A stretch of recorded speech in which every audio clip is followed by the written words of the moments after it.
Well, good afternoon. This is Dan Holloman here of Whiskey, Tango, and Harmony. And today we have a special guest. This is Robert. Robert and I have known each other how long now, Robert? Probably what, 4 or 5 years now? 4 or 5 years. And some interesting background. Robert was mainly a Jack drinker. Pretty much all he had was Jack. And when Robert met me and Tammy, I had a budding whiskey collection starting, and so I kind of introduced Robert to other bourbons and whiskeys other than Jack. Bad influence. He says a bad influence. I'm gonna take that as a compliment because it's a good thing. But what I'm gonna do today is we're gonna do a little bit of a different program. Because what we want to talk about, in addition to some bourbons and whiskeys, is the fun of collecting, the fun of getting into drinking bourbons and whiskeys and trying things that maybe you hadn't tried before. Mm-hmm. And it opens up a whole new world. And then it becomes fun because you start finding bottles that you would have never bought. You not only, and I'll let Robert tell more about his, but Fun little hobby. Yes, fun little hobby. And so as we get started, I'll ask Robert a couple of questions, and then we'll just kind of talk from there and try to keep this entertaining and have some fun while we're doing it. We're going to certainly drink some bourbon here while we're at it too. So, Robert, let me ask you a question. When you met me and you had, I think, really only drank Jack at that point. Mm-hmm. Is that correct? Basically, old number 7. Pretty much, yeah. Pretty much. And so when Robert came along and we met and Robert started doing some work for us here in our home, we hired him to do that. Then we started drinking a little bit of whiskey together and we started opening up some fields. So, Robert, what would you say? How long after you and I met did you start collecting? Probably 6 months, maybe to a year. I started collecting and finding a whole bunch of nice Jack Daniel bottles. At first, it'd be cool to have the different size bottles of like the fire and the honey and the apple and number 7, and then once you get into it, you're like, oh, that bottle looks cool, that bottle looks cool, and then you find out about the different releases Jack Daniels puts out every year. So then I guess I end up having 40, 50 bottles of Jack Daniels before too long, and then I started collecting more stuff. And so, what do you typically look for now when you're collecting? If you're going to a store, you're calling somebody up, what do you try to find? I'm a go-to Jack Daniels. I will always be, a collector of the Jack Daniels. So now that I pretty much have everything they have in, the local stores, my main focus is, the different releases they put out each year, whether it's a new, Jack Daniel 10-year, they have the new 12-year out now. They just come out with batch 2 to 12-year and batch 3 to 10-year. Those are higher on my radar. Each year, Jack Daniels puts out, a single barrel proof, like the special release they do each year. So yeah, pretty much just the special edition items they put out each year. I'm definitely, that's my go-to. All right, so speaking of Jack Daniels, and I'm going to bring this in now, and we're gonna do something fun because I have a bottle of the 10-year-old, and Robert brought a bottle of the 10-year-old, but they're different editions. There's edition 1 mm-hmm. and edition 2 that we have here today, and we're gonna both try those side by side to see what the differences are, because there will be a difference, or there should be a difference. And it's going to be fun to see what that is as we try each other's bottles here. And so what I'm going to do now is I'm going to pick up the bottles here. I've got them sitting on the floor because our table our little display table here don't have enough room. But this is my bottle, and you can see it's been shared a little bit. But this is the batch number 1 or edition number. What is this? Yeah. So what they did with the 10 years is they actually just came out with the batch 3 of the 10 year, and they just came out with the batch 2 of the 12 year. Batch 1 is the only version of the 10 year that was 750 ml. Since then, they've only been doing 700 ml to go out of country. So that's something pretty interesting they've been doing. And so one might ask, why would you open a limited edition bottle of 10-year-old Jack that only had one size bottle? I would say that's probably a good collector's point, wouldn't you? Definitely. Yep. But yet here we have, and it's almost half empty. The thing I found about collecting is that sometimes you have to enjoy what you collect.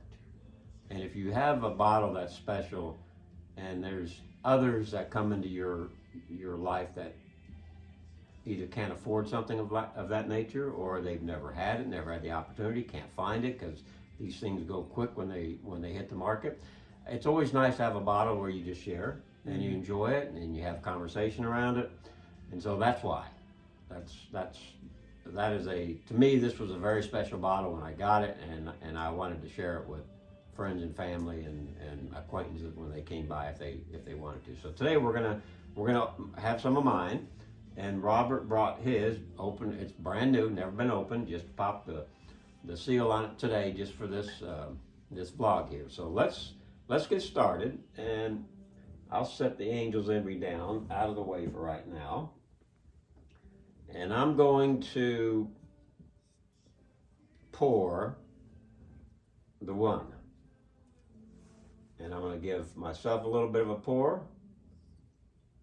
And I'm going to give Robert a little bit of a pour. And what we're going to do is we're going to simply taste it.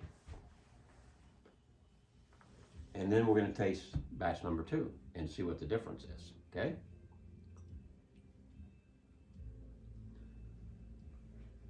What'd you pick up right there on your nose?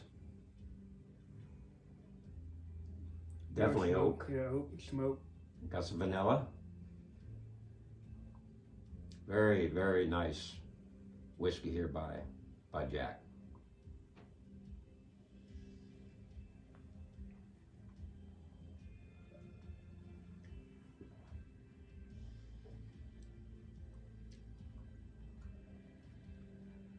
What'd you think?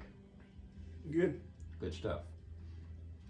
And this is bottled at 97 proof. So not a hot whiskey. Very, very drinkable. Smooth. Yeah, very drinkable.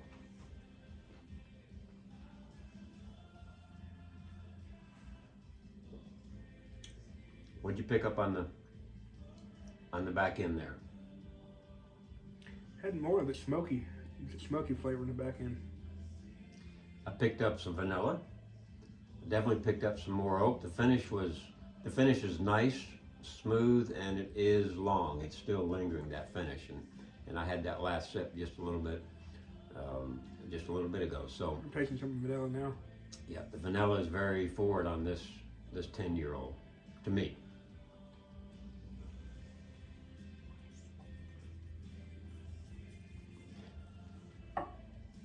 So next, I'm going to ask my assistant, Tammy, who's usually part of this show, to get us a glass of water, okay?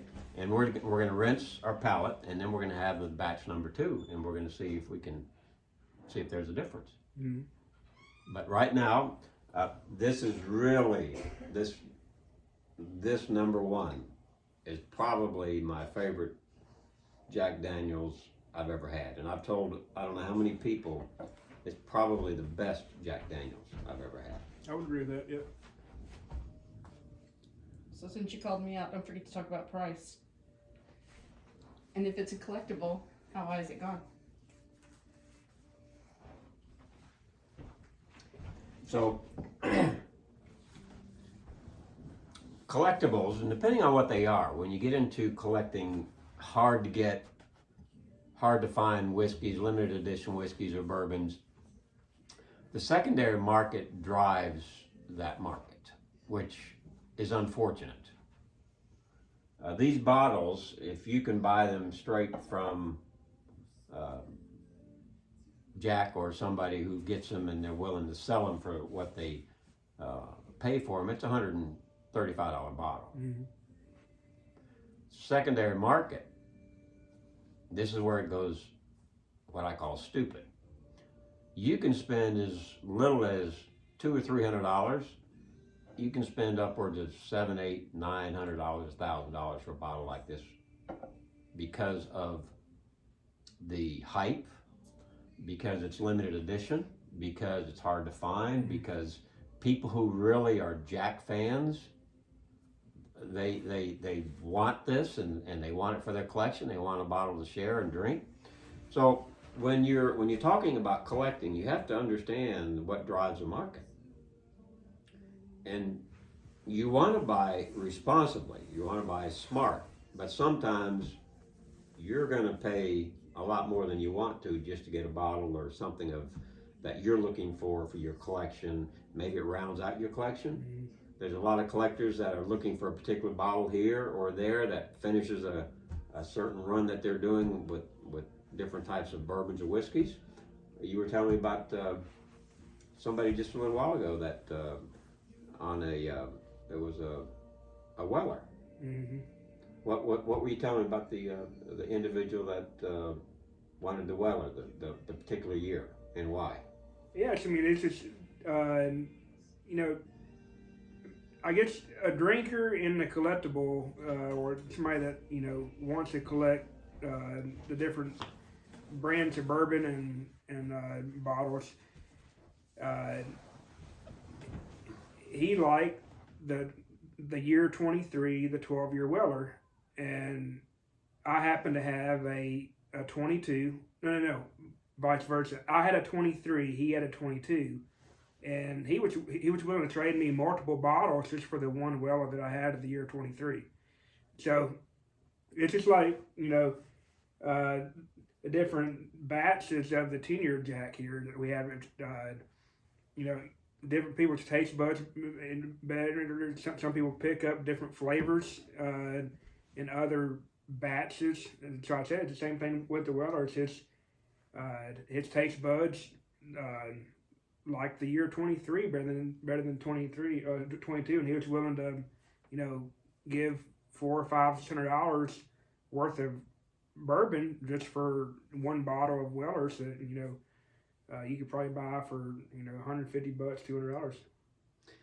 So when you're getting into the collecting field, the hobby, let's say, collect because you like something, collect because you want to enjoy it with family and friends. If you can, get 2 bottles, one to share and one to keep. You can't always do that, but if you can, that's a good way to collect. And also, if you're collecting for profit, for investment purposes, we don't know what any of this is going to do down the line. We do know that if the world goes to pieces and there's no value left in the bottle, we can always pop the cork and have a great time. We do know that. So that's the good part about collecting bourbon or whiskey. So right now, what we're going to do, and I'll ask Robert to do the honor since it's his bottle, is pop the cork on that batch number 2, and let's go ahead and try that, Robert.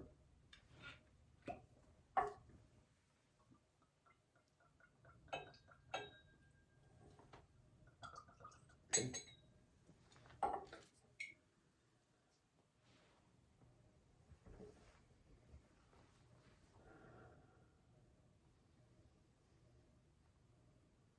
It's interesting.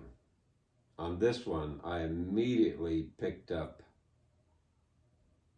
almost like a candied sugar. Wow.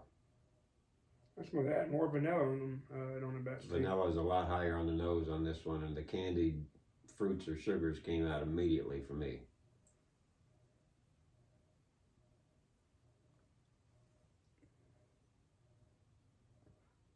Wow. What'd you pick up on that sip there, Robert? A lot more vanilla.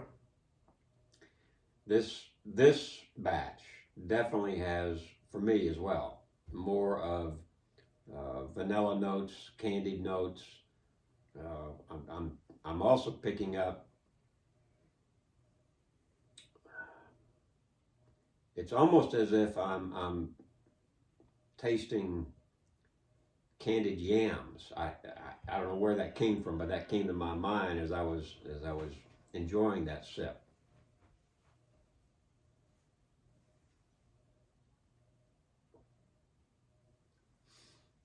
You know what I noticed on this one, Robert? The finish wasn't as long as the batch number 1. Don't know why. They're both 10-year-old whiskeys. There's more flavor, but it doesn't last long. Yeah, it's got a little bit of a shorter finish for me, at least what I'm picking up. And I don't pick up nearly as much oak as I did on batch number 1. What's the proof on this one, Robert? It's 97. 97, same proof.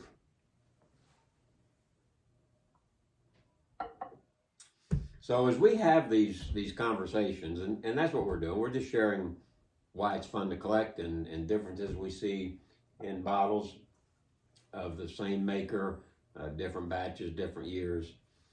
It's interesting to see how it fluctuates a little bit. And so I'm going to ask you, Robert, which one did you like better? Out of the 1 and 2, I like batch 2 better. And why is that? I got more flavors out of the batch 2 than I did batch 1. I'm stuck on batch 1, and the reason is because I like that oakiness that I didn't pick up as much on this one. This one had more of the sugar for me and more of the vanilla, which was nose forward as well as on the palate when I was sipping it. But it didn't have the finish that I liked. And batch number 1 had that long, smooth finish that I really enjoyed. And I enjoy that. So, it's a split vote. Robert likes batch number 2 better. I like batch number 1 better. There is no winner. It all depends on your taste buds. It all depends on your palate and how you enjoy whiskey and bourbon. And, you know, 2 different guys here sipping, enjoying each other's company, enjoying great whiskey, and just getting into the art of collecting and why it's fun and why it should be fun. If you're collecting as an investment, then that's not fun. You're in it just for the money, and you shouldn't be. Whiskey was meant to be enjoyed. It was meant to be shared, and that's what we like to do. And so, there's only one we haven't had yet. Which one is that, Robert? Jack batch 3, 10 years. It just came out. Well, So, I don't have a bottle. We'll have to get one. We're gonna have to get one, and then we might do a side by side for all 3 of those. Wouldn't that be something? That would be nice. We might have to do that. That'd probably be very fun. So I was going to talk about another bourbon I had, the Angel's Envy, but I think we're out of time. So what I would like to do is just wrap this up today. We've enjoyed some great whiskey, enjoyed excellent whiskey. And when I say excellent, when it comes to Jack, unless it's 10 years or longer, I'm not a fan. And it's just because I like that maturity and the way it turned out with their 10-year-old and older whiskeys they're now offering as a limited run. So if you could find some, it's well worth it. Buy it. Buy a couple bottles if you can. Enjoy it with friends and family. Hey, get into whiskey collecting. Mm-hmm. All right, we're all done. This is Dan Holloman with Whiskey, Tango, and Harmony. And our special guest today, Robert. Any last words? he said most people buy 2 of one thing. I got to beg to differ. All right. A collector will buy 3 of one thing. 1 to collect, 1 to drink, and 1 to trade. See, I don't trade. I buy 1 to drink and I buy 1 to keep. But that's a good point, because if you do buy 3, it gives you that opportunity to maybe find something else you're looking for because you have an additional bottle. So, words of wisdom from Robert Breidup, my friend and fellow drinker, and we have enjoyed doing this for you. Yeah, thanks for having me. Yes, sir. Come back at another time, but we're all done. Have a great day. Take care.